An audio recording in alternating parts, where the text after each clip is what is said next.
Son corps était introuvable depuis plus de 13 ans.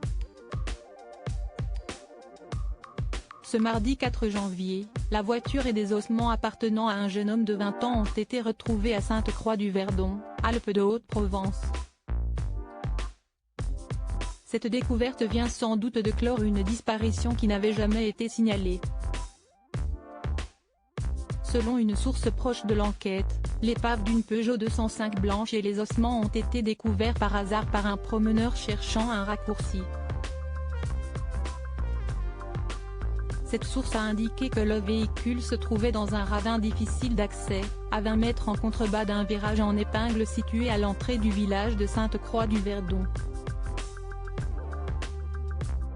Les résultats d'analyse des ossements ne seront connus que dans quelques mois, mais les enquêteurs estiment qu'ils sont probablement ceux du propriétaire de la voiture, d'autant qu'un courrier d'employeur adressé au jeune homme a été retrouvé à l'intérieur. Étonnement, le véhicule n'a jamais été signalé comme volé et son propriétaire lui-même n'a jamais été porté disparu, a expliqué une source judiciaire au journal La Provence. Seul son oncle avait publié un avis sur le site www.personnesdisparues.com. Le jeune homme, orphelin, n'avait pas d'adresse fixe. Le jeune homme, âgé de 20 ans, avait disparu en 2008. Il vivait à l'époque chez son oncle et sa tante à Pourrières, dans le Var, et il n'était pas connu de la justice, selon des sources concordantes. Orphelin, le jeune garçon vadrouillait facilement entre plusieurs membres de sa famille et n'avait visiblement pas d'adresse fixe, a précisé la source proche de l'enquête.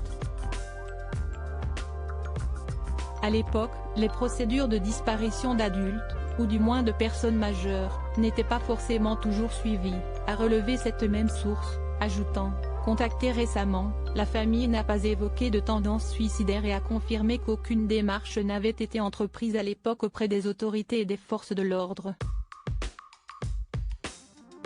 Une enquête a été ouverte par le parquet de Digne-les-Bains pour déterminer les causes du décès.